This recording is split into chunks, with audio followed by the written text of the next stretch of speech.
Oh, here we go. Semi number 3. Coming in.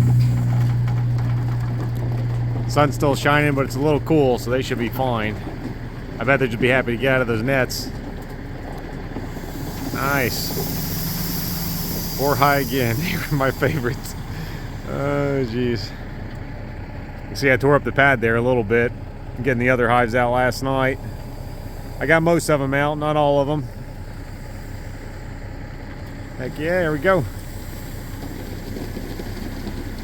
Oh, I'll be glad when this is over. And they're all sitting in a bee yard and I can sit in my bed. Very nice. Looking good. All right, we're about to get to work. Well, here they are. I'll get these nets off so they can fly. In just a minute. I just gave them a little smoke. Still a little bright. Oof, looks like we lost a few on the way over here. That looks a little rough.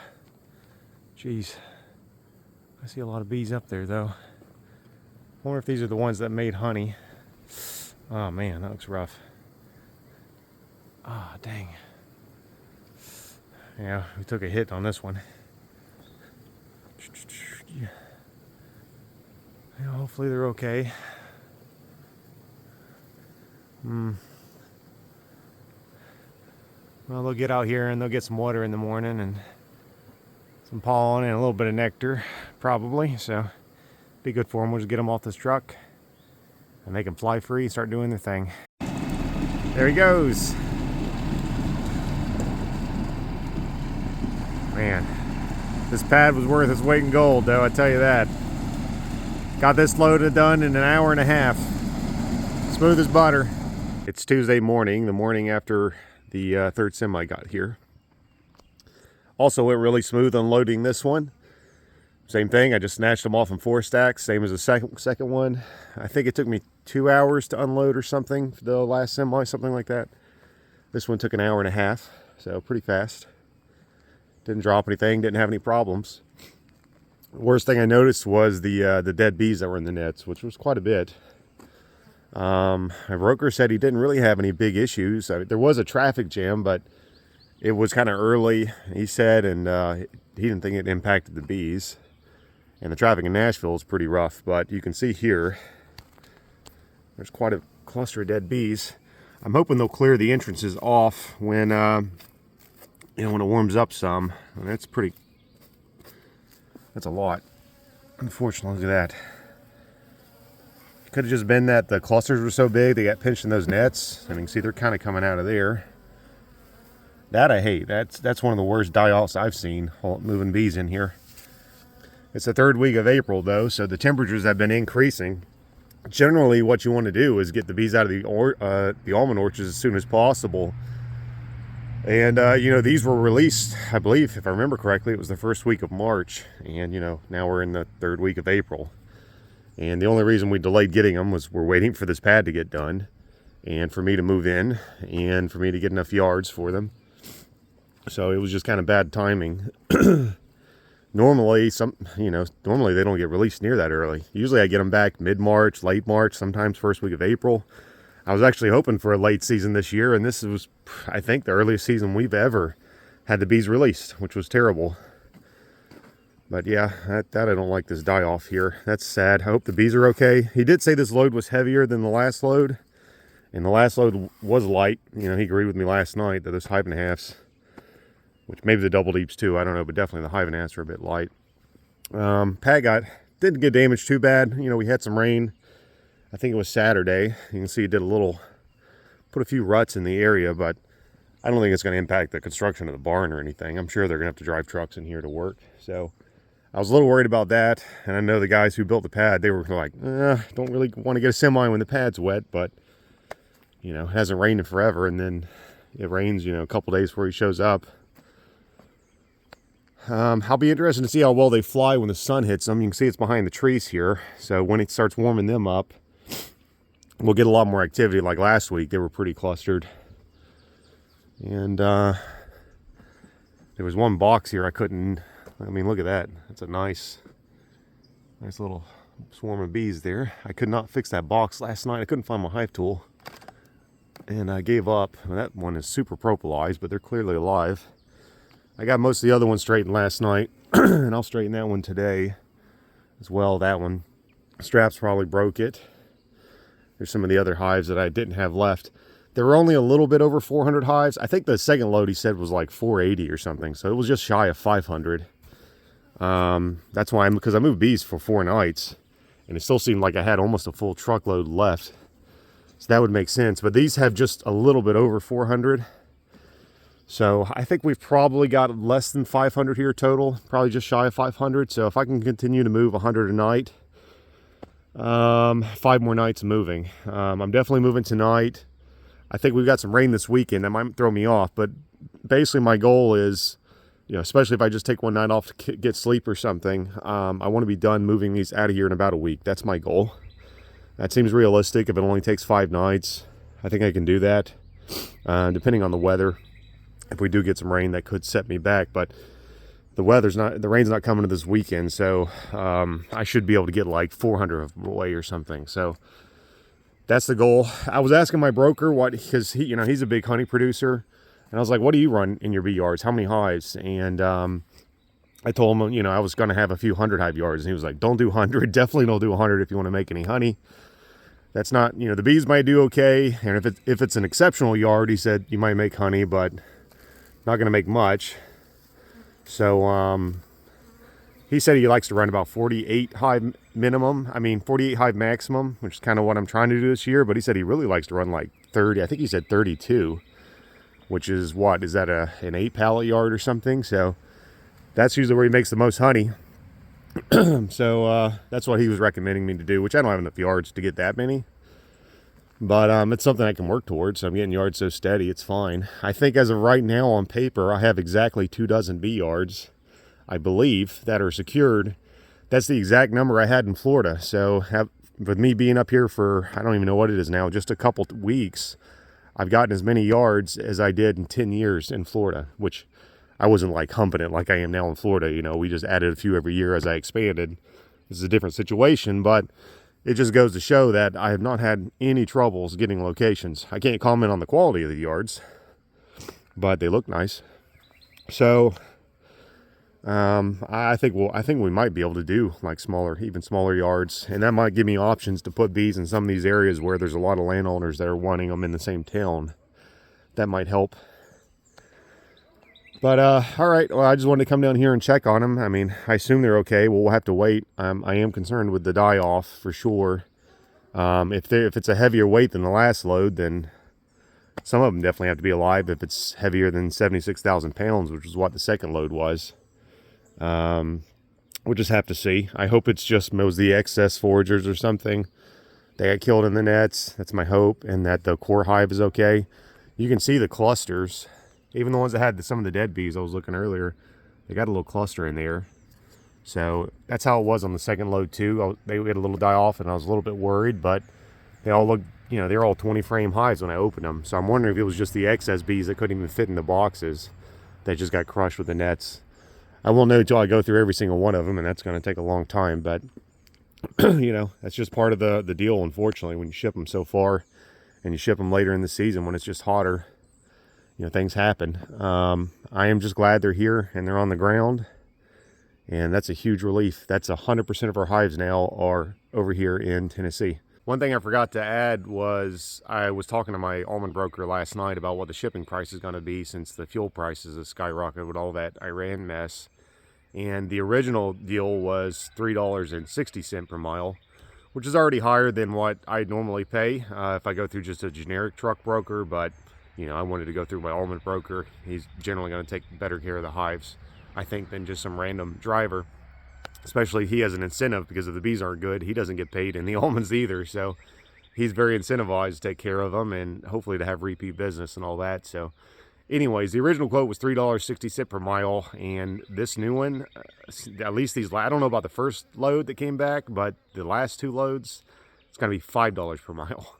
So way higher, $1.40 more per mile. It's about 2,200 miles one way from here to California, give or take. So, that's going to end up being If he charges me for that for all 3 loads, and I'm not really sure if he will do that or not, or just the 2 loads, that could be like an extra over $9,000 in shipping price, I believe. So that's pretty hefty. That's something I did not budget for. I already budgeted high for fuel cost because, you know, he was already more expensive. And so that's going to be a hit. I mean, we're going to be okay. It's not going to like put me out of business or anything, but that just kind of goes to show, like with the market, you can have a really cool budget. And I always estimate all my expenses very high, but I didn't estimate that high. You know, I mean, who could have predicted all this mess over there in Iran? So that's just part of it. I'm just gonna have to take the hit. I mean, there's no other way around it. It's still extremely profitable to do this. It's gonna be okay, but that's $9,000 that I can't put towards, you know, more boxes or whatever, you know. So that's a lot of electric fences I could have bought that, you know, aren't gonna be there. So we'll find a way to make it work. But that's the economy that you live in. So that's really sucked. But I still walked away feeling really good at the end of the night because one thing I've been dying to talk to him about was next year, you know, for almond pollination for next year. And I've been nervous to talk to him just because I don't know how the bees are going to do up here. You know, we do even though it's a mild winter by most standards, it is still winter. The bees will shut down. We are going to get some snow. We're not going to have continuous pollen. We're not going to be able to grow bees year round anymore. So I was kind of worried he wouldn't want to take my bees again because, you know, a lot of people like getting bees out of Florida for almonds, just again because they grow nonstop, and you can get some really pretty hives out of Florida, in my opinion. But you know, they take hives everywhere. They take hives from up north, and these guys keep them in climate control sheds and stuff. So it's not like Tennessee again is like I'm up there in the Canadian wilderness or something, or in Siberia. I'm still like in a subtropical climate, I believe, here, even though it's a different zone. It's still subtropical, so we can still grow bees pretty well, I believe, on paper. I'll find out this year. So anyways, when he was leaving, he's like, well, what do you want to do about next year? And I was like, oh, is there a next year? You know, because I want to ask that question. I've been dying to ask that question, but I haven't said anything. He's like, yeah, when do you want to ship them to me? And I was like, well, I don't really know, but I've been thinking about it a lot. And the best thing I can think of is send them as soon as when the pollen over here dies off. I know I was personally up here in November when we were like closing on the house and running some errands and stuff. There was goldenrod blooming, there were asters blooming, there were pollinators, local pollinators out and about collecting pollen. The beekeeper down the road, they were working their hives. So I thought, okay, well, honestly, the November up here looked exactly like the November down in Florida. It was still very warm and just a lot of fall flowers from what I could tell. How long that will last, I'm not sure, but definitely at least the first week of November, I can say for certain. They were probably still in a growth period, especially if you were just giving them thin syrup. So that I was like, well, I think November will do okay, but I've heard and just watching the weather app that December is when things get tough. It gets cold and it drops really quick. There's probably no pollen. I'm assuming all this, you know. And he's like, well, let's just ship them in December. And I was like, yeah, that'll be great. And so that's kind of the game plan. So, you know, there's a lot of things that can happen between now and then, but with almond pollination being my main source of income, and I still want that to be my main source of income, I hope we can do better on packages and nucs and honey and all that, but I don't know. I know I can make money in California, and I can make a good living in California. I don't know if I can make a good living doing anything else here. I'm going to try. I'm going to try to diversify the budget, just like we did in Florida, but that'll take years for me to kind of learn that. I know I can put those bees on a truck and send them over there and get a fat paycheck. And generally, you know, with some exceptions, occasionally they come back looking really freaking good. They definitely come back with a lot of drones, which will allow me to do all the nucs and the packages and everything that I need to do here and kind of maybe out-compete or you get a head start on the local beekeepers in the area, which would be really nice too for the business.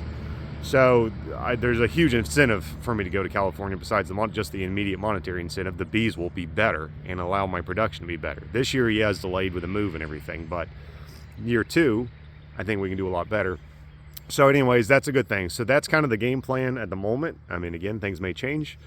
That we'll just try to aim to ship the bees out of Tennessee probably in December, or, you know, I'll just talk to them. If we get into like the second half of November and the bees are crashing, I mean, hey man, call them. Can we come get them? That may work. And he's like, yeah, just maybe, told me, he's like, maybe I just go out to California for the winter or for, you know, back and forth or whatever. And I could take care of the hives too if they're going to be sitting there for so long. They wouldn't have to manage them. So there's a lot of options there. That's a huge relief. That's the thing I've been most worried about, truly, is if I was going to lose my almond money, which scares me. But if that works out, then sweet. So we've got a game plan for almonds. The bees are back. Whew, things are looking pretty good. It's Tuesday afternoon. Mike Studer just finished doing my inspection here. It took a while. I thought it was gonna be quick. You know, Florida, the inspectors come, they pull a few samples and a few colonies, and it's pretty quick and easy. Mike, we went through several rows, and I had to open the hives and pull out 2 frames of brood to show him, and he inspected them. So we went through a bunch out here, and went through actually several of the California hives that came in as well. Like it was actually, I'm actually tired. It was actually, it felt like an inspection. I was like, oh, I'm not used to this, which is fine. So he really did a deep dive over here. Didn't see any disease. I think we saw maybe 2 varroa mites on 2 of the drone larvae. I mean, other than that, everything was pretty healthy. But also while we were out here, because I was telling him, he's like, man, your hives are looking like they're starting to make honey. And we got over to the singles over here. First we went through these double deeps, you know, and I had split these in half about a week ago over here. So they were pretty weak. They're a little scraggly. They are just starting to queen. Some of the queens were just starting to lay, the new ones they made. We saw some queens they weren't laying, but she was pretty plump and looked like she was about to. And then we got over here to these singles, and these the queens were usually in the top box of the double deep when I clipped them off. So these all have queens. They are plugged completely out full of honey. They are just massive, heavy, full sheets of brood, pollen, and just dripping with like fresh nectar and stuff. Some more than others, but overall, all of them. And Mike's like, you need to get some supers on here. They're going to swarm. And I was like, well, Mike, you know, I want to build some 5-frame nukes.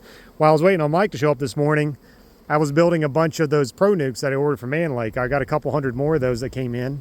So I was assembling those and dropping frames. And my plan was just to keep going out and building more nukes after Mike left. Although it's a little late, I wouldn't be able to do much. And he's like, you probably should just start putting supers on now. And I was like, no, I want to build some nukes, you know.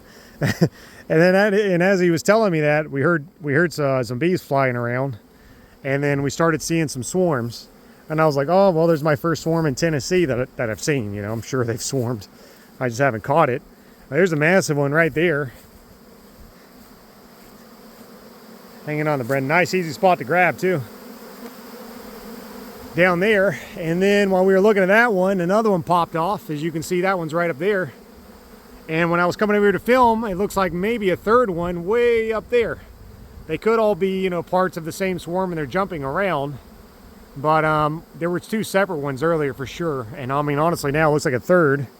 And then when we were over there in the almond hives, I mean, they're all almond hives, but you know, the ones I brought back, it looked like one was popping from one of the stacks I brought back last night. So I was like, okay, yeah, you're right. So I'm going to start putting on honey supers. No more nukes for a little bit, or if I do, maybe I'll do like a day of nukes or something. But definitely want to got all these excluders. Just started throwing at least the deep box on. I was kind of asking Mike, I was like, you know, I still want to split all my double deeps in half just to get my numbers up and then put honey supers on, but it's going to take me, you know, more or less a week to move those out, and then another week or 2 to split all the double deeps. In which time, you know, they're going to plug out and swarm on me, and I'll miss a huge chunk of the honey flow. And I was like, what do you think? Should I go ahead and just do that, which was my original plan? Or should I just start throwing honey supers on the double deeps? And then maybe if I have time, or when I have time, if I have time, then come and split them, even if there's a honey super on, which would be a real pain in the butt. But it might hold them back from swarming. I might get foundation drawn, and I'd get some honey. And yeah, he was like, absolutely, just put honey supers on, man. So yeah, I was like, yeah, I kind of threw my plans in a whack. That's not what I wanted to do, but the bees, they wanted me to do that. They want honey supers. So yeah, you know, I got to do what's best for the bees, and I think the best thing to do is stop building nukes currently, or severely reduce production and just focus on getting honey supers on. I do have some cells in the incubator. I would sure hate to waste. I could do like I did here and just split the double deeps down in the yard that they're in and also super them, and then I could throw cells in them for whatever I've got. It would turn a lot of my yards into like 180 single hive yards, And then I'd have to wait for the honey flow probably to be over to move them. I don't know if the landowners would like that. I don't know if some of the ones I build electric fences will sustain that many colonies. I'll have to think about that. I don't know. But I think right now what I'll do, since it's so late, is I'm just going to come, and since, you know, we didn't check everything, queen check everything, but we did check so many, and the ones I had already flagged with these orange flags I knew for a fact were queenless. They were laying, the queens made it, and they seemed like they're about, and the ones that weren't seemed like they were close to it. So I didn't see hardly, I think out of all the hives we went through today, and went through a ton, I only flipped up maybe like 4, maybe 5. Mostly they were the ones over there from Almonds I hadn't checked. I think I only lost one over here in the double deeps going through this with Mike today. So most of them seem like they're doing okay with me just splitting them. And they're just growing very rapidly. And I know how the honey flow is. It'll start kind of slow and then boom, it's on, and then boom, it's over. So, and it's going to realistically take me quite a bit of time to super everything. And I still have to take all these boxes to Man Lake to get pressure treated. I did call them, and they said I should have the rest of my order in early next week. So if I'm lucky, I can drop them off to get pressure treated next week. Usually it takes about, I don't know about this place, but in Florida it usually takes about a week. That's what the guy told me to here when I called him. And then of course I have to assemble them. But I do have plenty of equipment here to just start supering at least. Maybe by the time I've got all my old equipment on, the new stuff will be at least ready to assemble, and then I can just assemble what I can. But yeah, it's going to be rough. I've got, I don't know how many nukes I've got out there. Over 100, maybe 150 nukes or so. I definitely wanted to build more than that, but I think from a financial perspective and for the health of the bees, it would be better to super these, especially to get that foundation drawn. I really need that just to get the hives up. And if we have to make some summer splits, fall splits, although I'm a little nervous about doing that here, I may have to. I don't know, we'll see. But anyways, long story short, going to just start honey supering now. That's what I'm going to pivot over to. These are the new Pro Nukes I got from Man Lake. These things are so much easier to assemble than the corrugated plastic ones. Holy crap. Like I built these just in no time flat this morning. I was just standing on the porch, drinking my coffee and snapped them together. I threw the new frames, the foundation in them. And it was no time at all. I know some people don't like them because they said the bees get hot and everything, but you know, the plan is to sell them. I don't want to leave bees in them year round if I can help it.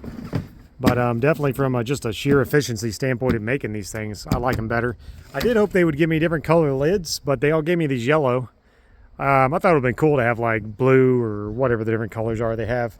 Probably would help with mating rates. I mean, the yellow, it's not, I don't care that much. But I see people and they have these who sell them and all their lids are cool different colors. And I was like, it just looks nice, you know, a little diversity there in your color pattern. But I'm definitely happy to have these and I am 100% done with those corrugated plastics.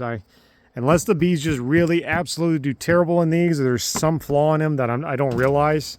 You know, I bought 10 of them last year in Florida just to try for the season, and I way liked them. I liked them a lot better. I mean, they're not perfect either. They're plastic boxes, but definitely prefer them over the corrugated plastic. And I don't do wood nukes because I want to sell these. So for me, I think this is the better option, but if I don't see any major flaws with them, I'll probably just continue to use these completely, but I'm selling those corrugated plastic ones first before I get rid of these. Now, the girls are flying now. It's nice and hot. You know, Mike and I were out here going through them, doing inspections, and they really weren't bothering us at all. You know, one of the things he asked, he's like, do you have Africanized bees? And I was like, well, no. And then we were out here working, and he was like, well, yeah, if you were Africanized, they would have murdered us by now. We went through all of these on the ground here. And these were the second load, the second semi. They were very light. They are heavy as a rock right now. They seem pretty active. You can see that, remember when I was filming earlier this morning, there was all those dead bees at the entrance. They pushed them all out on the ground. So as far as I can tell, everybody looks alive just from the flight from the entrance. This was the stack that was really bad, I believe, that had a ton of dead bees. Yeah, there they are. See? But there's bees coming and going. This one's still a little dirty, but this was the worst one right here. They're kind of cleaning them up. I asked him if he had any complaints, you know, from the neighbors or anything about all the bees being here, and he said no, he hasn't heard anything. I actually had a cop come by. And, I mean, I don't know if he was looking at him. He was slowing down with his stop sign, but At first, I thought he was coming to get me. I was like, oh, somebody complained about the bees. They're coming to get me. And he didn't, you know, he just kept going. So I was like, all right. I asked Mike if he thought it was okay. It was a little closer to the road. He said it's probably fine. So that's good because, you know, I hope to be able to load bees here or at minimum unload them in the future. So it's kind of nice to know that. When I was asking about people complaining about the bees being here, though, and he said, no, nobody's complained, you know, about this. But he did tell me again, he did get a lot of complaints about when we first were moving in here, advertising and stuff, they were coming. And that's pretty annoying. So apparently a lot, like not one or two. Which doesn't surprise me. Definitely some of them were people with bee businesses. You know, they don't want me here because of competition. That's whatever. I won't name them, but I did find out that some of my neighbors, who I thought I was in good terms with, also were some of the ones that were complaining against us, trying to stop us from moving in here. And I've been talking to those people, and they've been apparently super friendly, but they were pushing Mike pretty hard to stop me from moving here, which there's nothing he can legally do. They can't not allow me to come as long as I'm doing everything by the book. But I feel kind of bitter about it because, I don't know, it's kind of a southern thing. People kind of smile and shake your hand and pretend to be nice, but they've got an agenda. So I hate that. I want to get along with everybody. I've never had any problems with beekeepers ever in my life. Not really, not outside of maybe a minor discussion, you know, and then it's kind of over. I feel like here I've actually had people actively, they're not doing much. I mean, they're complaining about us, but that's another reason I want to do everything legal, though. That's what we had Mike come and do the inspections. He gave me my little stickers to put on the colonies when we sell them. I've, you know, done everything by the book. Because, I mean, some people don't like following the law. But one thing I've noticed about the law, that if you follow the law, it protects you. Nobody can hurt you as long as you're doing everything by the book.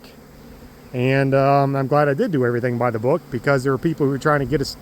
I don't know if they're trying anymore now that they've met me now.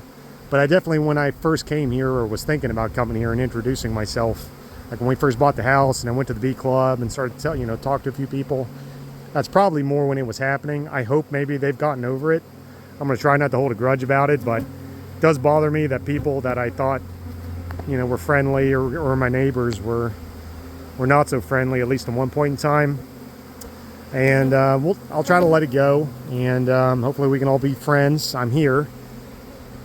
And I'm glad Mike's got my inspection done, so all that's good. So all the locals that are scared, I'm bringing in some rare Florida disease. I got a piece of paper that says I don't have some rare Florida disease, so we're good. No Africanization, no foul brood. They did also take a sample for Tropholepis. They took another sample too for varroa mites, for viruses, and nosema. And they're going to send that off to the lab. It probably will take a few months, I'm sure, but we'll publish those samples when they come. You know, we got that done in Florida too. I'd put them on the Facebook page. So I'm curious to see, because they've been in California for so long, not being checked, not being medicated or anything. So I'm kind of curious. And, you know, I want to know they're healthy, right? So, and we always publish that information. Again, it just kind of protects us if I'm transparent with the public, especially as a producer of colonies. It's always good just to be open and transparent with people. The good, the bad, and the ugly, which is what I'm doing here. I mean, this is, you know, that's what the vlog is, right? It's just documenting the truth, or at least as far as I can see it with my camera. All right, well, I'm gonna go put those honey supers on, and then I'm gonna go start trying to move these out tonight, and just do 100 a night, same as I've been doing. This is one of the singles that Mike and I saw, and we were like, I might want to super that one. Definitely a lot of honeycomb there. That one too. There's a big old fat, good-looking singles. Definitely a lot of fresh nectar in there. I mean, some of that looks like it could be, I don't know, some of it looked like it could be a little old. I don't know if they made it in almonds or not, but a lot of the stuff I've been scraping off, it'll be a little bit juicy.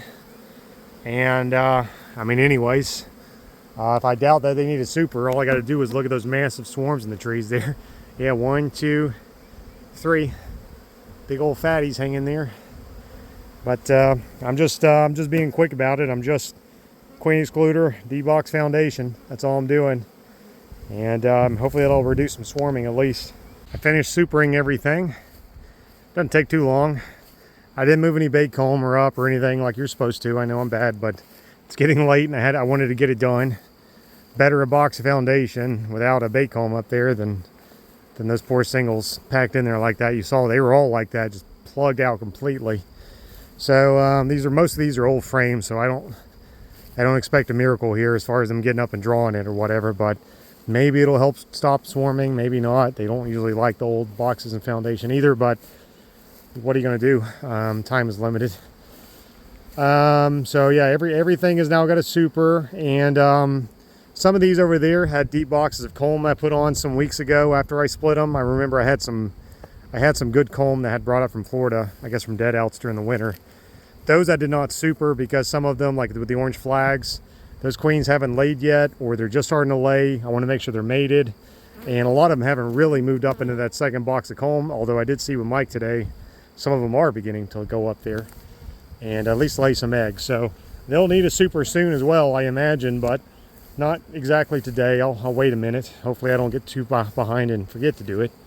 That might also happen. But yeah, they all look pretty good. I didn't queen check or anything. I did finish removing all the apivar from these hives because I had left some apivar in a few of them. So apivar's gone. Everybody's got, they're either a double deep with fresh comb, that's more recently fresh comb, or they're a deep box foundation with an excluder. And that's done. So I think, I was looking at the truck and I think I can get 3, 6, 9, 12. I think I can get 150 deep boxes of foundation on my truck, plus a pallet of excluders for them. So that means potentially I could do like 3 12 pallet yards a day, or 124 pallet and 112 pallet yard a day. I mean, I supered all these pretty quick, so I think I can make pretty, you know, again, I'm not doing anything fancy like pulling the bait comb up, but as far as literally just throwing an excluder in a box on, if I'm not really digging in or messing with them, I can do a pretty good bit. Even if all I do is 150 hives a day is supering, that's still pretty good. I can make a nice dent. And I don't know if I'll have enough supers for everything or not, since, you know, we culled out so much stuff in Florida and we were anticipating having all those new boxes up there to put on around this time. But obviously they're not even close to being ready. So I don't know off the top of my head how many supers I do have. So I've got a lot. I don't know, we may be short, and that might be another good argument for me not trying to split the double deeps in half, break them to singles and then super them, because I might break them in half and then not have a super for them for a few weeks or however long the whole process ends up taking to get those new supers ready. So it is what it is. Mike also told me I have to go and register all of my bee yards here in Tennessee. I guess that's Tennessee law. So I drop like Google Map pins whenever I get a new yard, so it should be hard, but he told me it's a liability thing. Like if you don't register your bee yards here in Tennessee, he was telling me that if, you know, somebody gets stung or whatever, goes in anaphylactic shock or dies or something, I can actually be liable for that. Whereas if I register the yard and I'm doing like best practices or whatever, I looked at the paper, it's basic beekeeping stuff, have water nearby, you know, don't be like on the sidewalk or what, just kind of stupid common sense stuff for bees. You're protected basically. So with everything that I have going on right now, I do not want to add a lawsuit to my mix, and I definitely don't want to kill some poor little kid who's riding a bicycle and, you know, or anything like that either. I mean, not that me registering the yard's probably going to stop that, but hopefully it'll be okay. That sounds terrible to say out loud. I don't want to kill any children with my bees. I just want that for the record, not just because of the lawsuit. Killing kids is bad. But I do want to go and register my bees and get that done with Mike. And it'll be one more thing that'll be done, and everything will be good and proper. By the time I'm done with that, it'll probably be dark enough I can start loading and moving the bees. I brought these hives in last night. I dropped 48 here, and then I got another yard about a mile down the road, really. I dropped those off as well. I checked since I've gotten more yards, I am definitely pivoting over to dropping 48 hives per location. There is one yard that's very far away and difficult to get to, but it's on the edge of Catoosa National Park or whatever. That one I'm dropping 96 for sure, because it's so long to get to. I don't want to go that far if it's for 48, but like this yard's, you know, they're 15 minutes down the road from the house. It's actually pretty close, and so was that other yard. So it was a pretty easy night dropping these off. You know, again, I don't really want to bother them on day one, but the landowners told me that there was a bear footprint where the hives are, right around this area anyways. Some time ago, it wasn't like yesterday or anything. So I definitely got my butt up this morning, and I'm going to put up that white electric Premier net that I have. It's the last one that I have around here ASAP for sure. Looks like they survived the night, thank goodness. And if I'm going to do that again, you know, and seeing the honey flow yesterday when Mike was there kicking on, I'm going to go ahead and put a excluder and a deep box foundation on everything. And if I have time, and maybe I'm biting off more than I can chew, I did bring some of the Pro Nucs, so I'll try to build some nucs. I don't know how many. This is kind of going to be my setup going forward every day, I think. I'll try to move 100 out at night, and then I'll bring, I usually just take 4 pallets of deeps. That's 120 deeps, just so the load is even and secure, and usually there's a bad box or something I have to throw away. So basically I'll just have my supers. I've got my cage back there with all the excluders. I'll bring some Pro Nucs. That's the electric fences. I've been bringing this out to some locations, the hedge trimmer, because a lot of these spots need to be cleaned up better. Like you can see there's that long green tunnel I came out of, and the landowners did clear everything for me. But you know, I when I come to scout yards, I usually show up in my little car, and then I try to explain to them the size of the truck and the bobcat being up there, and then all the hives stacked up. When the hives are really stacked up high, it goes pretty stinking tall. And anyways, they didn't quite get a lot of the limbs that were at the top of that tunnel. And when I came down here, those limbs just beat the heck out of the hives that I had strapped on the truck. It was dark, it was late at night, it was cold. The bees were still boiling out. They were just ticked. Just because the limbs just slap them. And I didn't have any problems, but I have had it many a time, and you can see I'm missing a light there. The limbs will knock the lights off my skid steer. I've had it yank even in one bad time. I had it yank one of the hydraulic hoses out of there, which means you're basically shut down and you're going back home.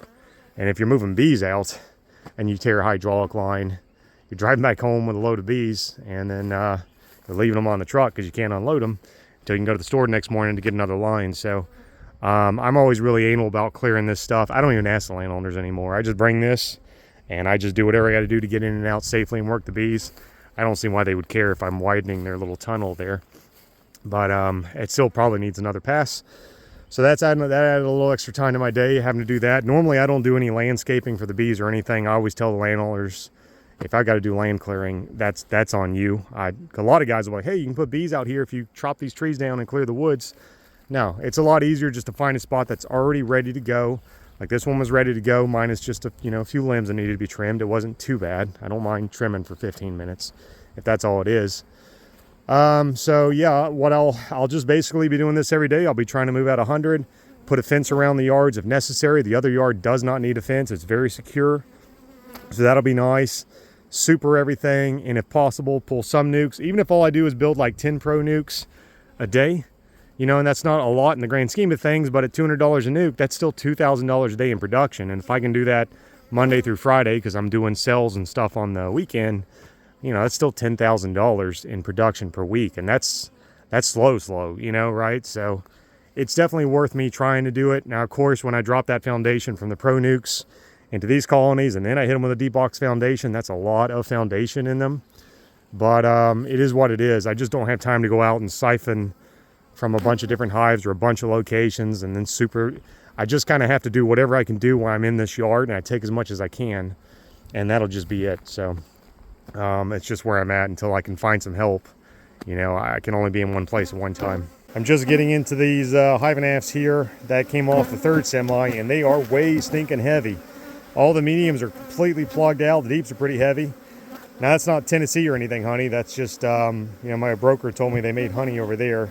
He put them in some of his honey locations for the third semi, and they definitely did, man. They are plugged out, so definitely glad I'm coming over here to get honey supers on them, because they're sure gonna swarm on me. Wow, look at that one. Juicy. That's honey. This can't be Tennessee though. There's no way. They've only been here like a day. This is only their second day of flight out here since they got back from California. That's got to be California honey, surely. Man, that stuff looks fresh. Unless the honey flow is really that strong. I mean, the hive is strong, for sure. They got enough foragers to go get stuff. I mean, it's not impossible that was fresh. They got that in like a day. Oh, man, I don't know. It's making me sweat, man. I got to get these honey supers on like yesterday. Oh, yeah, look at that. Good Lord. That is crazy. Yeah, look at these girls. They're monsters. Absolute monsters. Plug the heck out. Finish this yard.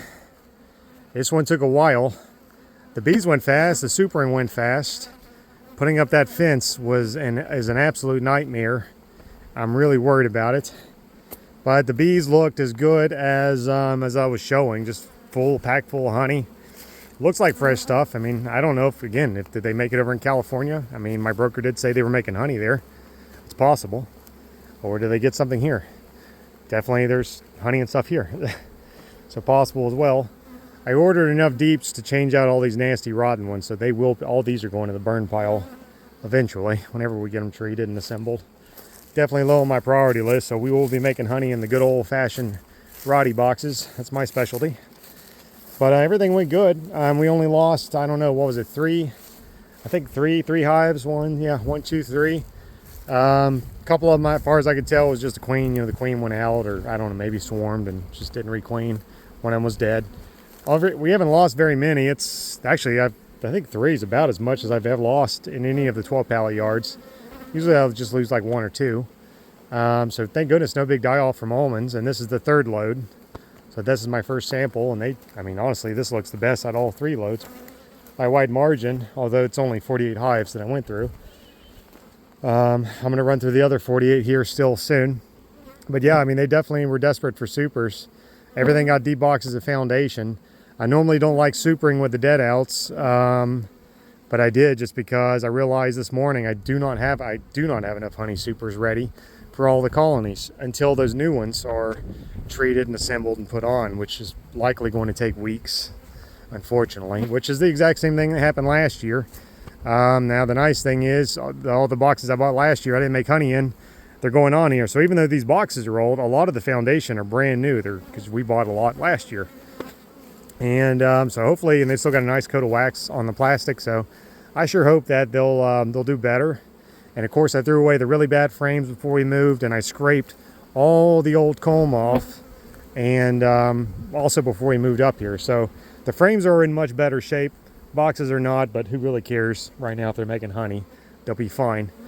What I'm worried about with this yard, it's a beautiful spot. It's nice access, got plenty of room, plenty of privacy. I got my own gate with a key I can go through. It's awesome. But as you can see with the fences here, see how far it's sticking out of the ground? Look at all the stones in the ground.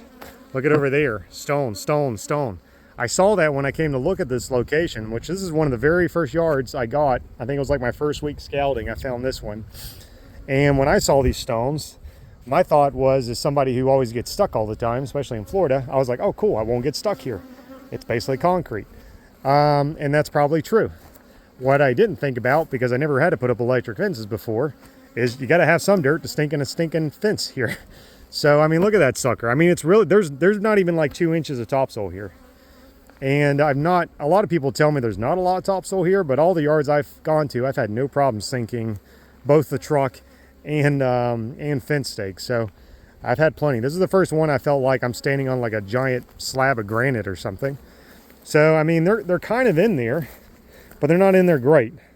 You know, if a bear pushes on that thing, it's going to come down. And like I said earlier, the landowner already told me that they saw a bear print here at some point in the future. There's some kind of river or a large stream running through the woods there. I haven't seen it, but I can hear it. It sounds like rapids or something.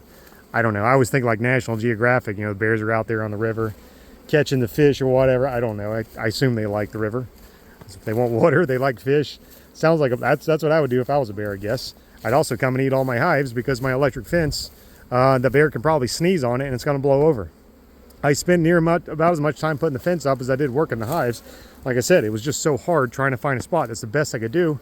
These poles are plastic, so I can't go like wail on them with a hammer or anything. So I really don't know what to do. I'm really aggravated about it, and I'm really worried about it.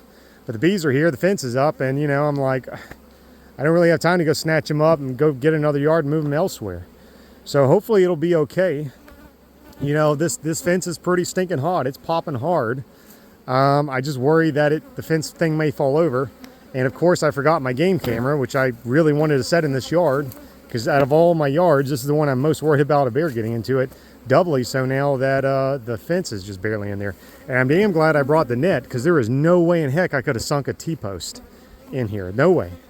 So that is one little advantage of the net. It works when you've only got a couple inches of topsoil. How long it'll stand up, I don't know. So it worries me because the landowner said they don't come out here and check this part of the property all that often, and their dogs don't come out here very often. So this area is just very isolated. And you know me, I don't come around that often either, especially now. I'm so busy. So if this thing just falls over in the wind or something, these girls are sitting ducks. So I'm really concerned about it. The landowners have some really massive, beautiful fields out there near their, you know, in their house. They have a lot of land, and that's originally where I wanted to put the bees. But that was when I first got here, and I didn't realize that all those big fields are hay fields, and nobody wants me on their hay field. So I kind of get shoved out here in the woods with the bears, or I get shoved into barbed wire fences or whatever. But because I'm desperate and I don't have enough locations, beggars can't be choosers, so I take it, and that's what I'm doing. But I'm worried about it. At least I could have the peace of mind if I had a game camera up. I don't even have signal though, because I realize why I'm here. This is a total dead zone with my phone, so I have no signal whatsoever. So I don't even know if the game camera would even work on the cell plan. I mean, I'm going to try it as soon as I have time to run out here. So I'm very worried about this place. It's nice, it's convenient, it's easy access. They're definitely in the sun. It's only 15 minutes from the house, so that is a plus. But, you know, a bear can take all this down in no time flat by the time I get here. Nobody's going to find it. So that I'm a little worried about. And, you know, I'm just extra paranoid about bears because that's kind of a new thing for me to deal with. Maybe I'm overreacting. Maybe I'm underreacting. Maybe somebody who had more experience say, to heck with this, and they'd snatch the bees up and get them out of here. I don't know. I'm going to learn through trial and error, which means my hives are going to get eaten. And then I'm going to learn to not take risk anymore, I imagine. Or maybe it'll all be okay. I don't know. But anyways, this yard is done. I'm going to go do the same thing in the other yard. I don't have to do a fence at least, but I will try to make some nucs. But it's getting pretty late in the afternoon, so I don't know really realistically what I'll be able to do. It is definitely slow going, and I would like to eat today, and I would like to sit down for a minute before having to go move another 100 hives out tonight, so, and do it all again. I really wish I could find some help. It's been really grueling trying to do all this by myself. I'm making progress. It's happening. But an extra pair of hands would sure be nice, and I've been looking and begging and asking, and just there's nothing really. So I've talked to a few people, and that were kind of maybe going to work, but I can't quite get them to pull the trigger. And maybe it'll work out. Maybe I'll get a call tomorrow, and everything will be fine. But as of right now, it's just me doing all this, and it's just I'm getting worn down to a freaking pulp, man. And it's just hard. I can't really ever catch my breath, I feel like. But, you know, that's also spring being a beekeeper. If I had a team of people, we'd probably still be running ragged. All right, well, I'm going to go do that other yard and then go move some more bees tonight. It's Friday, and I still have about 100 cells in the incubator that are going to emerge today. I lowered the temperature a couple days ago down to 90 degrees to try and slow the emergence, but I'm sure they're going to open. So I decided I didn't want to waste that many cells, especially since I'm not getting a huge production on them. So I decided not to do honey supers today. I'm just going to do nucs. I just got out here. I've already finished assembling all 200 of them. They're super fast. And if you have the pre-assembled foundation frames, you just literally just take the strap off the frames, drop 5 frames in. I mean, it's so fast. I love it for that. The assembly is so much better than folding those corrugated plastic. This is the first time I've ever hauled nucs out on the flatbed, or the Pro nucs anyway. So you can see I did a double strap here. I was kind of worried some of these middle ones would come loose, but they did fine. None of the straps are loose at all. They're all nice and tight. I didn't have any problems. I know you can do multiple layers of these because they'll kind of lock into this groove here in the lid. I've never done that, but I see guys online are doing it all the time. So you can have really these massive stacks of the Pro nucs, and they just really fit better. The problem with the corrugated ones is when you strap them, they'll kind of like cave in and bow a lot. And even if the straps are tight, when you like leave the house, they'll be completely falling off. You know, when you drive not very long at all, and it usually cracks the plastic too, especially if that corrugated plastic's been exposed to the sun for a while. It gets really brittle. I mean, this will probably happen with these too, but the 10 that I bought last year as a trial, I mean, they're still in great shape. I was able to strap them down, and the plastic's still pretty flexible. I don't know if I'll get another year out of them or not, but they definitely held up at least a full year in Florida sun, where the corrugated plastic's not so much. You know, they were breaking on us usually within a few months. Mostly the off-brand ones, the Jesters, I could get longer out of. But yeah, so I'm real happy with this. The price is definitely more expensive. I mean, I think I ordered these from Manleg. They're a little over $17 a box. That's not including the frames, or delivery or tax or whatever. So they don't give you a price break beyond 200. That's why I only ordered 200, because I would have ordered more, but they don't give you a discount. So I was like, let me buy these. I don't know if we'll have time to build anymore, if we'll sell anymore, but I didn't want to just buy them and have them sitting around. It's not, you know, I'm running out of room in my house to store all the bee equipment. So the corrugated plastic, I haven't ordered them in a year or two, but you know, we used to be able to get those by $10 a piece. But you pay for it because you can only fold so many. Like folding 20 of those a night is like a grueling, horrible, several hour long process, whereas you can snap 50 of these together and, you know, not even break a sweat. So definitely better for assembly, definitely better for transportation. They definitely appear to hold up to the elements better. Just the price is a little higher. I do want to talk to Charles Linder, because I believe he's the guy that designed these, and see if we can buy these direct from him and not have to go through a third party like Man Lake. I called him a day or two ago. He did get his next order of bee buses for the packages. The package cages are finished. So he's going to be shipping those to me any day now. I think we're just trying to find a guy who's willing to come out and deliver them. I know a lot of people go pick them up from Charles, but he's too far away from me. So when he calls me, I'm going to ask him if maybe not this year, but like next year, can we just start ordering pallets from him of the Pro Nukes, and then we could just order pallets of the bee buses if we continue to do packages and there's demand for those. And that would probably save us some money and support him too. I'm sure Man Lake's taking a cut of these from his pocket, I would imagine, but probably also a headache of him selling everything to all the customers. So I came out, this is that very first yard we unloaded the first semi in. It's all the double deeps, and I know I didn't want to pull nukes out of the double deeps, but I don't have enough locations to split all the double deeps yet, and again, I don't have enough honey supers at the moment. I got a notification from Man Lake this morning that they are shipping the remaining boxes, so it's Friday. Maybe they'll deliver them Saturday, if not, hopefully Monday. So I should have those in the pressure treatment plan, I hope next week. So that'll be great, and we can start getting those honey supers assembled as soon as that's finished. So I decided to heck with it. I'll just come out here and I want to see these anyways. These are the very first bees I set down this season. I want to see what they look like. They're probably good because I see a swarm on the tree over there, and I saw another one. There's another one hanging up there as well. So there's two big old fat swarms already. So if I can't split them or I can't put honey supers on them, I may as well yank a nuke out of them so I make some money and they don't swarm to death. And those double deep should draw, you know, 5 frames of a brand new foundation pretty quickly. And that's the goal. I was able to get 48 as a layer on my truck, so that's probably all I can do in a day. I'm pretty happy with that. And yeah, I'm gonna get to it and try and get some nukes on the ground. It's been pretty easy to pull nukes out of these double deeps. I mean, they're pretty slam full. They're definitely making honey. They're plugged out. They are absolutely packed full of swarm cells. A lot of them, I yanked one open and the queen ran out, so they're popping as we speak.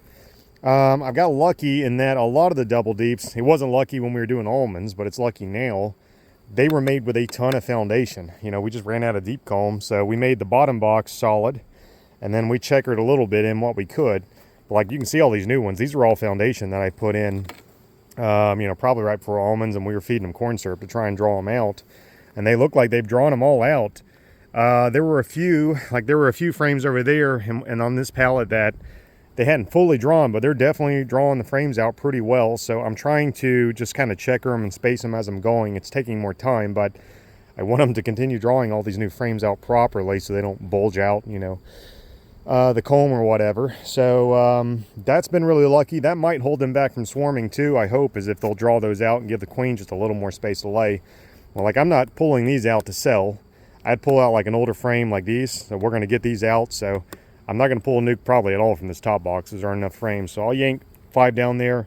I don't want to sell, like, again, we're not selling garbage, but I do want to start cycling out all of our old frames. So that's what we're going to sell, and then I'll drop in, you know, the 5 new frames of foundation that I've got in here. And if I can just keep doing this every year, I think we can really just get a good cycle as far as our frames go. I think that'll work pretty well. Wow, what do you guys think? Honey flow's probably started over here, huh? Yikes. These girls are plugged out. Here's something I recently noticed since I've been building with these Pro Nukes that I really like compared to the corrugated plastic. This is usually how I do it. I'll crack the hive in half. That way I have both boxes to pull from. I'll set all 5 frames of foundation there on the ground. And I keep the box empty, obviously, so I can throw the 3 Brood 2 honey in there to get it done. Well, when you've got the corrugated plastic, you know, they have those lids that open up and they hinge there. And when it kind of creates like a sail. So if you get a lot of wind, and me being up here on the plateau, it's constantly windy up here. It keeps blowing them off, you know, boom, all the time. I mean, when I was building those other ones the other week, I was constantly picking them up all the time. You can leave a frame or something in there, but then, you know, you got to take it back out. And it just seems like as soon as I'd pull the 5-frame foundation out and set them on the ground, boom, it was gone. It was so aggravating, which that was a problem in Florida, but it's just way more consistently windy up here. So with these, obviously that doesn't happen. There's no hinge. So they just sit there. That's a small little thing I didn't notice until you're really building a lot, but that's a little quality of life improvement. So it's going really smooth. I've already got most of them done. And you can see it's pretty overcast today. I got lucky. We're supposed to have a very bad storm tomorrow. Probably going to get rained out during the day, maybe even at night if the weather is correct. So the bees are staying pretty cool. Normally I would put them under the truck, but they seem like they're okay. So that's nice. But yeah, I'm really enjoying these so far. In fact, I got to start giving Charles Linder all this free advertising, man. Aren't they supposed to sponsor me on YouTube when I start talking good about products? Hey, Charles, send me some free Pro Nukes, man. I'm giving you too much free advertising. But maybe he will. He doesn't know who I am, I guess. I mean, I don't know. But I do really like them. They're pretty cool so far. Got them home safely. These girls went for a ride on I-40. They did great. They still look pretty good. I mean, the boxes are pretty warm, but, you know, the bees generate a lot of heat themselves. Nobody seems overheated or anything. I've lost a few cells there that popped early, but some of them still have not, so I think we're going to be okay. And everybody's going to get a cell here. It's Sunday today, and I'm just now harvesting the cells. It's very overcast, as you can see, so I'm not worried about the incubator getting too hot. I would have pulled them yesterday, but it rained off and on almost all day yesterday. I couldn't get in the hives, which I was so burnt out from this week and everything. I was fine. I wanted a little break. I was able to go out and get 2 more yards yesterday, though, at least, and I've got 3 more scheduled for today.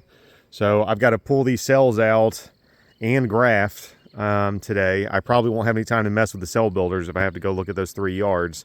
But if I can get at least 2 of those yards, I think I've got just a little over 100 pads left on the pad up there. A little over 100 hives on the pad up there, yeah. And I should be able to get them out of there if I can get 2 yards today. And hopefully it'll work out. There might be like 8 or 12 hives sitting there, so I'll still have a couple more. Not really worth me running out tonight. And then I hope next week I'll get the remaining hives on the pad, and then I can just start getting like these 3 rows out of here. Of course, I'm going to leave this row here for the cell builders and support colonies. That'll take a lot of pressure off the nukes I've been building. See, I'm getting those Pro Nukes out there finally. But I finally I've been looking for this. I finally found it in the garage after digging it, I feel like, for weeks. It's just a 12-volt battery and an inverter. It's nothing fancy. And I just plug this out to the incubators. That way I can bring the incubator out here with the cell builders. Prior to that, I was like filling up one of the cell builder containers, and I'd have the incubator plugged in at the house up there under the porch, and I was carrying them. You know, you don't want them to be exposed to the temperature and the sun too long. And it was just aggravating, man, going back and forth, back and forth, back and forth when you got 17 cell builders. So yeah, now I can basically have this thing down here with me. If it was sunny, normally I would just put them under the tree line and keep them in the shade. They're usually fine just for you to harvest the cells. That doesn't take too long. The other thing I'm finally going to get around to that I wanted to do from day one is I'll be putting thumbtacks in the cell builders to mark whether they're good or not. I would say if they get like 70-80% on their cell production, I'm going to give them like a yellow thumbtack in the lid. That'll tell me I probably am ready to add a second bar, because I'm still only doing 1 bar right now. I've just been too busy to do more. And if they're doing really bad, I'll just give them a red thumbtack. That tells me I need to fix them. No thumbtack means they're doing kind of average. I don't want to bother with them. What I'm hoping to do, because I think there were 1 or 2 around here that still had eggs and larvae that I had to move up last week. Unfortunately, I got busy. I didn't mark them. So I need to find those. If they do have eggs and larvae, that means they'll start making their own cells. And then I'll give them a white thumbtack. That tells me I need to cut the cells out next week. But the vast majority should only be cat brood up here now, so that they won't compete against my grafts, and I shouldn't have to basically go through and rebuild all the frames every week. You can always do that if you're worried about the, you occasionally do miss a cell or something. You're always taking a risk a cell will pop. But when you're really busy and you have a lot of cell builders, if you don't have to dig through them every single week, that can really, really speed up cell production. And right now I need to speed everything up. So that's kind of my goal. I'm hoping I can just harvest these cells and then just drop another round of grafts in there and be done with it. And once we start getting them kind of marked, whether good or bad or, you know, whatever, that'll help me get things going a little better as well. I just ran up here to count how many hives I have left. It looks like 28 pallets, although I've got 3. When I was going through them with Mike, it looks like there were at least 3 dead, so almost 1 pallet left. I mean, I'm almost going to be down a pallet. I bet if I went through them, I might find a few more dead. I don't know if I would find, you know, full like 4 pallets worth of dead, but I'll be able to get 24 of these out tonight. I really hope so. I'm sure those yards, 2 of those yards will work. I've got more yards, but what happened is the landowners are getting, they're still getting everything ready. They're burning the burn pile. They want to put a fence around the area. They want to mow. They want to put a culvert in. You know, there's all little things they want to do. So I dropped all the bees in the quick and easy yards that were ready for them day one. But now I kind of got a backlog of yards that I can't put bees in. I will, and they're scheduled to get bees. They still definitely will. But I just had to keep posting on Facebook for more locations. And I still need to split the double deeps. And I still want to break down the 100 hive yards, most of them. I think there's 200 hive yards I'm going to keep because they're just so far away. And they're right up near the state or national parks that I think they might be okay as far as forage goes. It'll be nice to test whether we can handle 100 hives in the area. I know the locals are telling me you can, but most of the locals, you know, they don't even have 100 hives. So I'm a little hesitant to take that advice. I'll just find out. It'll be nice to know if we can sustain 100 hives at least in some really good locations. And we can't, you know, I only got to get a couple more yards. I can break those down too. So that'll be just fine. But yeah, hopefully I'll basically have most of these off tonight. I did call the guy who's going to be building the barn. I told him, I was like, oh, dude, I'm going to have the hives out this coming week.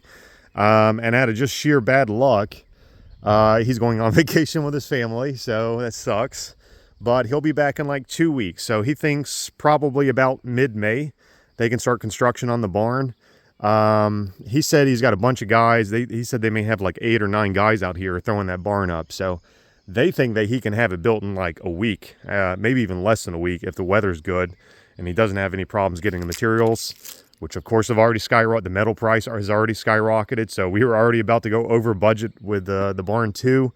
He did find a way to kind of make it work with the original quote, but again, we're already, I can't remember, like, what did I say? We're $5,000 over on the pad already. The metal was about to be over. I think all he did is we had like an extra foot of overhang from the barn with the roof. So they're basically going to shave that extra foot off. So the roof of the barn is going to basically just come out where the wall is. He said it shouldn't be a problem because it's a metal roof. And he said probably it's better anyway, since we do eventually want to build sections onto the barn, that if you've got that overlay, that, you know, they may have to cut that off when they start building sections onto the barn later anyways. So he said it was more of a cosmetic thing. And if you had wood or something, like the barn was made out of wood on the side, that would kind of hurt it because the water might drip on it. But since it's a solid metal barn, said it shouldn't be an issue, but that allowed us to stay within our quote range. So that just scares me now, because then everything's going up, and I already asked for their maximum estimated price and all this stuff. And I called the FSA the other day because the appraisal was done right, so I thought the loan was going to be finished. So now there's another step. So I have to call either a title agency or a real estate lawyer. They didn't tell me any of this, by the way, until I just called them. And they're going to act as an intermediary between me and the FSA and the money. So, and I did contact one in Crossville. They seem nice. They do work with the FSA, but basically I have to call this title company, who's a lawyer, and say, hey, I need whatever. I need $30,000 for the pad or whatever the heck. And then they'll transfer that money over to me. I don't know if I have to submit paperwork too. I'm assuming so. And on course, there's a service there. So they're going to charge me a fee. I don't even know how much. The FSA didn't even tell me that I had to do this. So now I've got more money coming out over there. And it's been really frustrating because I know I've really gotten the feeling the FSA doesn't know what the heck they're doing. I don't know if I'm the very first loan they've done, or they do so few that they just don't know. And I feel like every step that we get in the process of this barn, they're having to research it and figure it out, and then they tell me, which I've got to do it at the end of the day. But what's a freaking real estate lawyer going to cost me? I imagine it's going to be in the thousands. You know, can I roll that into the loan? I don't know. We're already over budget, so it's not like I have, you know, extra wiggle room in the freaking barn. So that's been a nightmare, but I did go ahead and contact them, that title agency, and gave that information to the FSA. So, and the appraisal cleared. Everything's fine, so everything's good. So hopefully we're gonna also be able to get reimbursed for some of this crap, since I paid for all this out of pocket. And in a way, hopefully by the time that final little step, I believe is the final step with the barn loan is done, the builder will be able to come and I'll be able to pay him with barn money and not Matthew money, because Matthew needs money now too. And I'm about to hire somebody. I've been talking to several people, interviewing some people. So we should have a full-time employee sometime soon. I'm just trying to, I've got a lot going on, so I'm trying to just get some things settled down so I'll have time to teach and train somebody. And I just want to make sure I've got money in the budget. And, you know, so we got to get the barn done, basically. So things are coming together. You know, everything's a little shaky. It seems like I'm constantly having a hurdle. Every step I take, it's been a problem and a problem and a problem and a problem and another problem. But they are getting solved. It's getting better every week. And I'll be glad to have all these bees out here too. And in the yard, that's going to be a huge weight off me. And then I won't have to necessarily move hives every stinking night and then try to work them during the day. It's been really grueling. I'll still be moving bees on most nights, but I'll occasionally get a night off because I'll be waiting for a landowner to say, hey man, I'm ready for those bees. And then I'll go out and split a double deep yard, or I'll come out here and move some of these away or whatever. But I have to get these out of here just so we can start getting the barn done. That's what you want to see in a good cell builder. See how it's just kind of wall-to-wall bees there? I haven't pulled the grass yet, so they may not still do well in the grass, but population-wise, that's pretty good and full. Well, crap, that's that hive I was just showing. This is what happens when you are delayed pulling your cells during a honey flow. They have completely, it doesn't even look like they did any cells, really. They definitely made a lot of nice comb there. I don't see any eggs in it. Crap, so this one's going to get a red pin because it was 0. I don't know if it was 0 because I took too long to get them and they just made burr comb. Usually you can still see the cells here, so I don't see anything. This was the very first cell builder I made when I came to Tennessee. I boosted it was very bad. I've been slowly boosting it every week, and the population is obviously better, but doesn't really matter when you get 0 cells there. Here's another one that didn't work out well. You can see what happened there, all those holes. So this one had a queen that got up there. Probably a cell I didn't cut out last week. Could have been a swarm. You know, we had all those swarms out here. There's still a very massive one out in the woods. It's huge. And those swarms and queens do like to move up into this top box when the slide's in. But so I can't put grafts in this one. I'm going to have to find her, pinch her, and before they're ready. Funny enough, they did leave, it looks like 1 cell there, untouched. So, and that happens a lot. A lot of people say when you get a queen up there, it destroys 100% of your grafts. I mean, she would eventually destroy them. I don't know how old this queen is. But I can sometimes get a few cells, although this time it looks like I just got 1. That's a shame. I found her. Look, yeah, it's a new queen. Look, real pretty.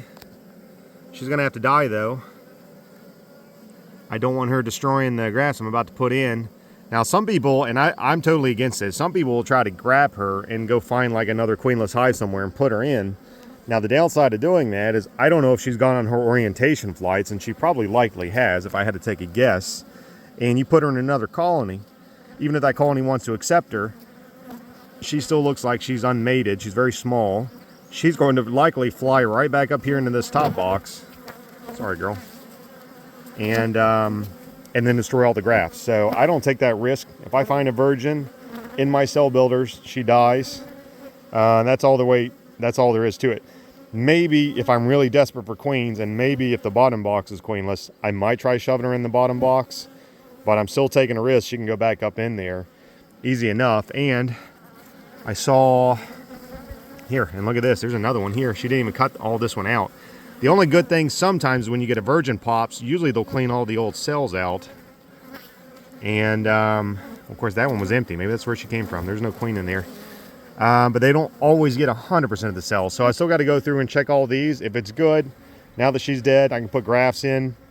I usually find that I'll still get some cells out of this one, even if I just very recently pinched the queen like that. It won't be as good of a take as like if I'd killed her yesterday and it had, you know, it could sit overnight and go full-blown queenless. But it's not so bad that I'm not going to just take the time to graft one bar, basically, especially considering that at least on cell builder number 2, it looks like the take's not going to be great this week. Here's one I probably would add a green pin and try 2 bars into it, so they look pretty good. Now this one, probably just going to tear that one off.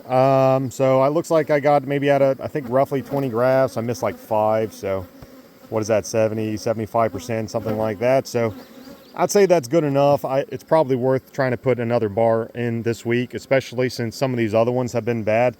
I've been losing a lot of cells just to the burr comb that's been drawn out. Some of them have been 100% filled with wax, which if I had my wax melter set up, I would actually render that down, but it's in a barn and the garage and covered in a bunch of crap. So unfortunately, it's going in the grass. So I think another thing I've got to do, even the cells are technically capped on Fridays. Again, I just do it on the weekends because I'm out in the outside yards Monday through Friday, and I don't get back. Right now, moving all these hives, I'm not getting back until like late Friday evening, and then I have like an hour to scarf some food down and go move 100 hives that night. So it's not really been realistic. Thankfully, since I should have those hives out there done on the pad, I probably can start harvesting these on Friday. I'm going to really have to make an effort because I'm wasting cells.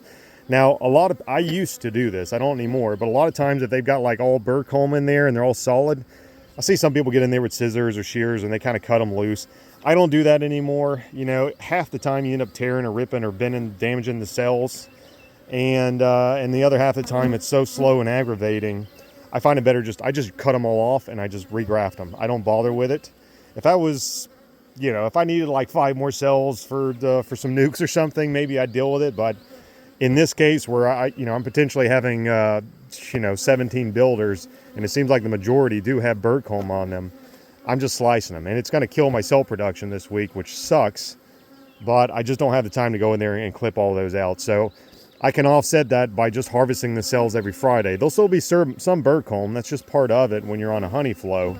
But it'll be a heck of a lot less than me waiting like today when I'm on Sunday. Not all the builders are bad, thank goodness. Some of these haven't drawn any burr comb. Like there's another really good set of take. Those look beautiful.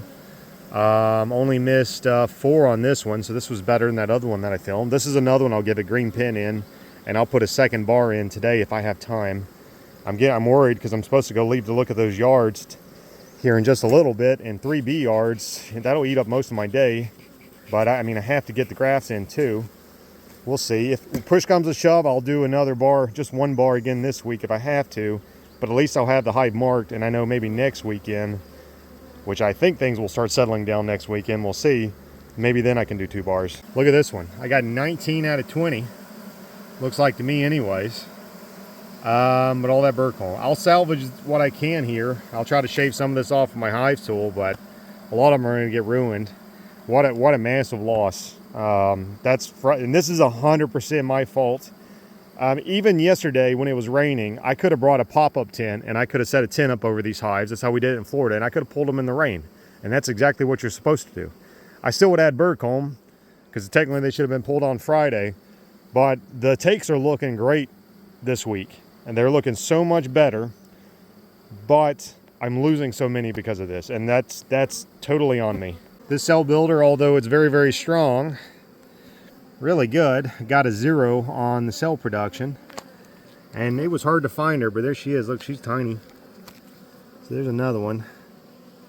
We'll get her pinched. Hopefully we'll get a good take, because this hive it looks really good. You can see all that fresh nectar in there. Now, those little virgins are hard to spot, man, but you got to get them, otherwise you're wasting your time on the next round of grafts. I finished harvesting all the cells this week. I've got them in the incubator down there under the shade. Didn't get a great take. I probably only still harvested maybe 50% of what I grafted, but the overall take was better. You saw the burr comb wiped them out, so I could have gotten way better. So cell production is definitely picking up, which is great to see. And I've got all the hives at least marked. A single red thumbtack like here, again, means it was weak. It probably did less than 50% of the cell production, so that one needs to be boosted a little bit, or just check for disease, make sure everything's okay. Maybe the queen's bad, could be anything. No thumbtack means it was very average, so probably it was around 50% take. This one was getting very, very weak up top. They had a really bad take on there. So I took the brood box, which is, packed full of brood, and I rotated it up here, and I took the weaker box, which was mostly empty now, threw it back down there. I did a double red thumbtack because I could not for the life of me find a queen. I think they may have swarmed, would be my guess. There's cat brood, there are larvae, but I didn't see any eggs, so the queen probably popped out of there. Maybe I pinched her, who knows. They didn't have any cells that they were raising themselves, so I suspect there's a virgin running around, and likely she was probably in that bottom box, because if she had been up here, I probably would have seen a lot more of the cells destroyed. I just put a double red thumbtack to let me know there's probably a virgin or a queen up here. I need to come back and check it. I'm going to let them settle down. I looked and looked and looked. I could not for the life of me find her. The white thumbtack tells me that there are some larvae, or no eggs in this case, but normally it would be eggs or larvae that would compete against my grafts. And that tells me I need to check all the frames next week for any rogue cells the queens are raising on their, or the bees are raising on their own. Once I've cut all the cells out of the top box, I'll pull that white thumbtack off.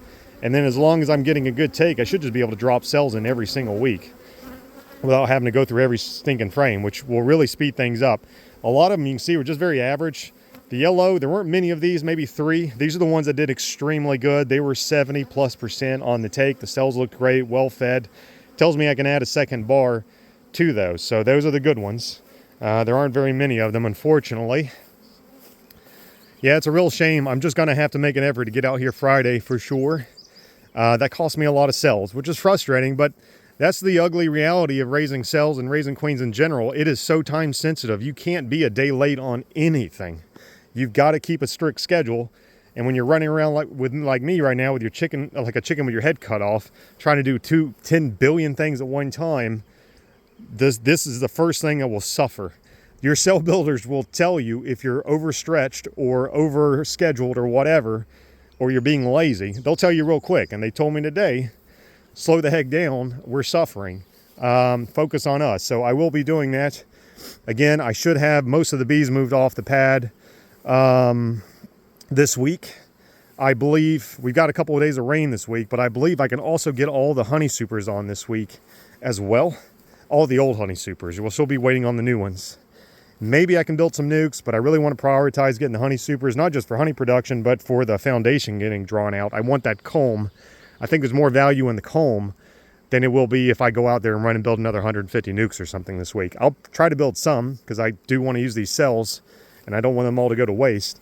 That's why I'm not freaking out too bad as well with the low cell production, because I just don't have time to build all the nukes and I still don't have enough yards ready to split all the double deep. So yeah, I'm limping along.